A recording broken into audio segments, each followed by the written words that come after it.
गाड़ी बड़ा भन्दा गाड़ी बड़ा भन्न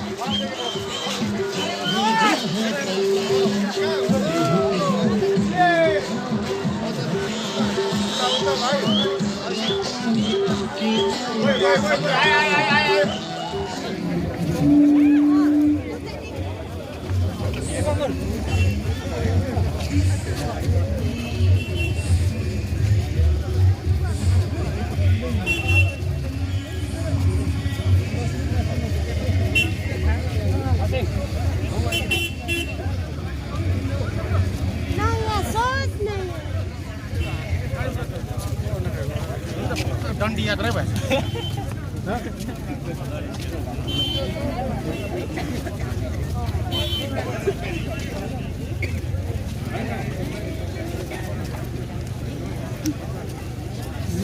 घर की फर्नीचर ही घर की शोभा होती है। गेस्ट की नजर फर्नीचर पर ही पड़ती है। फर्नीचर के लेटेस्ट ट्रेंड से घर को स्पेशल लुक कैसे दें? फर्नीचर जंक्शन 3 मंजिलों में और 25,000 वर्ग फुट में फैले हुए फर्नीचर का एक अच्छा संग्रह है। शोरूम में हर किस्म के फर्नीचर कम कीमतों में उपलब्ध है। इसकी रेंज और कीमतों को देखते हुए फर्नीचर का वन स्टॉप सोल्यूशन है फर्नीचर जंक्शन। जी हाँ, furniture junction 3rd mile Sevoke road Siliguri. Contact number 9851511111।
जनता तिम्रो साथ छ,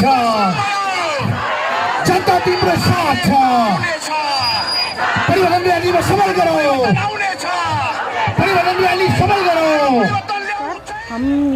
हम आज इस रैली में शामिल होने आए हैं और इस रैली में शामिल होने का हमारा जो मकसद है वो ये है कि हम अनित सर और विनय सर ने जो पहल किया है दार्जिलिंग पहाड़ हिल तराई और डूअर्स के लिए, यहाँ की सबसे बड़ी प्रॉब्लम है युवा और वो शिक्षित युवाओं में शिक्षित युवा जो है यहाँ के, उनको किसी तरह का रोज़गार मिले। और इस रोज़गार को मिलने के लिए शिक्षित युवाओं को आगे चलना चाहिए और शिक्षित युवा ही आगे बढ़कर अपने देश और अपने गांव और अपने समाज को आगे ले जा सकते हैं। और इसी सोच और विचार को समर्थन करते हुए हम SVTO सप्लीमेंट्री वॉलंटियर टीचर आज अनित सर और विनय सर के साथ आगे उनके साथ चल रहे हैं। और हमें आशा है कि उन्होंने जो ये विचार रखा है ताकि हमारे पहाड़ के लोगों को, शिक्षित युवाओं को रोज़गार मिले,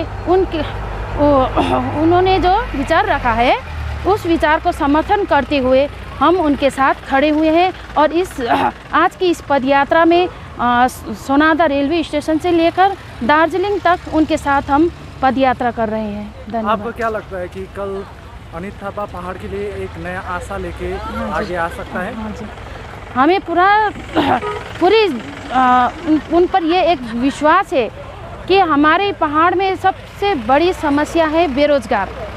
यहाँ के युवा शिक्षित होते हुए भी बेरोज़गार है। वो अपने गांव समाज को छोड़कर बाहर जाकर काम कर रहे हैं। और विनय सर और अनित सर ने जो विचार रखा है कि हमारे पहाड़ के शिक्षित युवाओं को रोज़गार मिलना चाहिए, तो इससे बड़ा विचार शायद कुछ हो नहीं सकता। तो हमें लगता है कि उन्होंने जो विचार रखा है वो पूर्ण रूप से और हमारी तरफ से भी आगे जाकर अच्छा हो सकता है।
पार्टीले नयाँ सोच अनि नयाँ विचारले जुन भुल्चो पदयात्रा सुनादहदेखिको सुरु गरेको छ, यो एउटा शान्ति अनि विकासको र परिवर्तनको जुन मूल मन्त्र लिएर आज यो हाम्रो केन्द्रीय महासचिव अनि थापाजीले जुन गरिरहेको छ, यसलाई व्यापक रूपमा रङ्बुल धोत्रिया समष्टिबाट व्यापक रूपमा यसलाई जनसमर्थन भएर यहाँ हामी गोर्खालामा भेला भएछौँ। यहाँदेखि हाम्रो रङ्बुल धोत्रिया समष्टि सुरु हुन्छ र यहाँदेखि हामी स्वागत गरेर उहाँलाई लिएर जानेछौँ।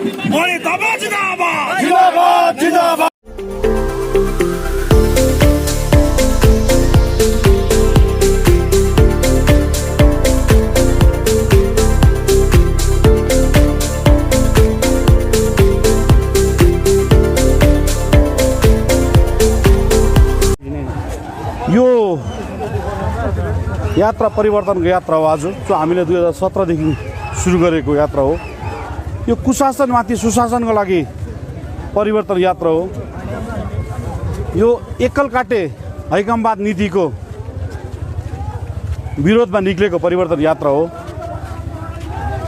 पहाडमा योजनाहीन आन्दोलनले जुन पहाडको मान्छेलाई त्राइस, अशान्ति, बेरोजगार मात्र बनाएर छोड्यो, त्यसको परिवर्तनको यात्रा हो। र यो हाम्रो गोर्खाहरूको एकताको परिवर्तन यात्रा हो। यो परिवर्तन यात्राबाट के सन्देश दिन चाहनुहुन्छ तपाईँ? हेर्नुहोस्, यो परिवर्तन यात्राबाट सन्देश भन्दा पनि हाम्रो पहाडले हामीले जुन परिवर्तनको सोच लिएर काम गर्दैछौँ, यो सोचमाथि हाम्रो यो परिवर्तन यात्रामा कति सह्याद्री छ भनेर हामी हेर्नु चाहन्छौँ र हामी अगाडि यस परिवर्तनलाई कसरी चाहन्छौँ यो हामी आज मेसेज दिनु चाहन्छौँ। के तपाईँको यो परिवर्तन यात्रा गान्धीजीको डन्डी मार्च जस्तै हो? हेर्नुहोस्, आफ्नो आफ्नो थिमले परिवर्तन गरिन्छ अनि म आफूलाई गान्धीसँग कम्पेयर गर्नु त कदापि सक्दिनँ। उसको धेरै ठुलो देशको इस्यु थियो, देशलाई स्वतन्त्र गर्न निस्सौ थियो। तर हाम्रो पहाडमा हाम्रो जो बस्छ पहाडवासी, गोर्खा दाजुभाइ, मारवाडी, बिहारी, बङ्गाली, हामी सबै मिलेर बस्ने एउटा पहाडवासी छौँ। र पहाडवासीमा अहिलेसम्मको जुन पनि राजनीतिक भयो, जुन राजनीतिक शिकार भयो पहाडवासी, यो कुसंस्कारको राजनीतिक भयो। यो राजनीतिकको परिवर्तन हामी चाहन्छौँ।